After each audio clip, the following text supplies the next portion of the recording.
After na maalam ang mister ko, binuksan ko ulit ang puso ko kay Rix. At sa time na yon, masasabi kong hindi ako nagkakamali na tanggapin siya sa buhay ko. Okay? Masayang araw po sa inyong lahat. Samahan niyo akong mabigyan ng buhay at kasagutan ang mensahe na galing sa ating sinder na si Ma'am Flora ng Baguio City. At narito na ang mensahe niya. Hi Ting, masayang araw sa iyo. I'm Flora from Baguio City, 48 years old. Biyuda, may 2 anak na babae. Try ko lang sir kung ano ang may payo mo sa akin sa pinagdaanan kong pagsubok ngayon patungkol ito sa kinakasama ko ngayon na si Rix at sa anak ko na tawagin na lang nating Linda. Halos 4 na taon na kami ni Rix, simula nang nagmamahalan kami. May edad lang ako sa kanya pero sabi nga age doesn't matter. 29 lang ang edad niya, halos sing edad lang siya ng bunso kong anak na babae. Nagsimula ang pagmamahala namin dahil sa dalas ko noon na pamamasyal sa farm namin after na maalam ang mister ko noon. Siya kasi ang katiwala namin sa aming mga lupain dito lang din sa Baguio.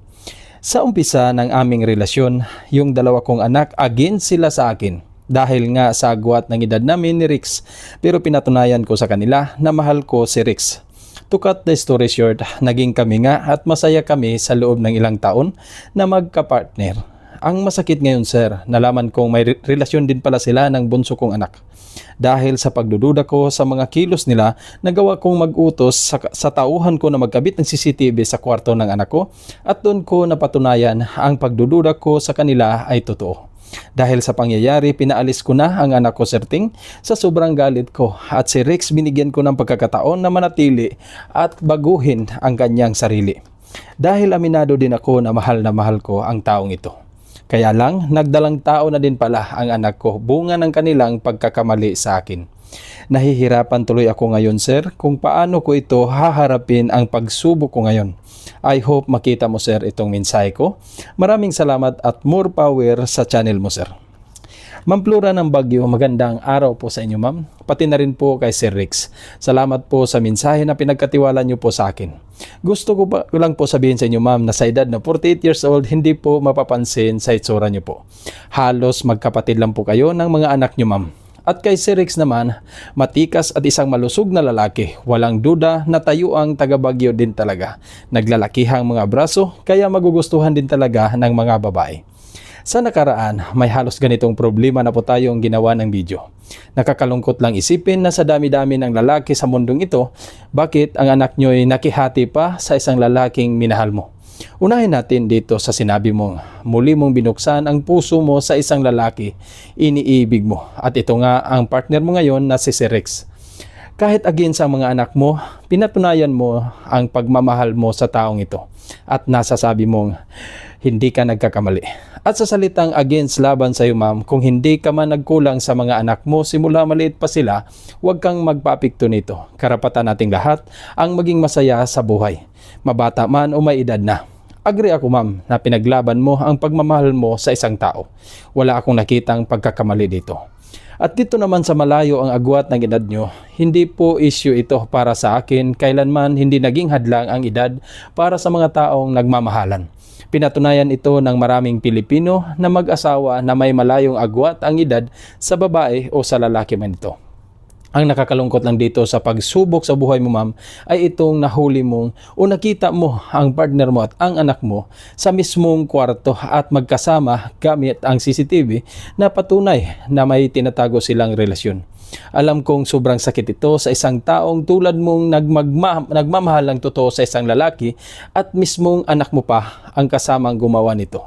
Salitang against o sa Tagalog, kontra sa kagustuhan mo bilang isang ina, pero akalain mo siya mismo ay nakinabang din pala sa kapiranggot na laman na siya pa ang dahilan ng iyong galit para sirain ang relasyon nyo bilang mag-ina. At ang masakit pa, nagbunga ito na mas lalong ikinagalit mo ngayon at mas lalong nagpapagulo sa isipan mo kung paano mo ito lalagpasan ngayon.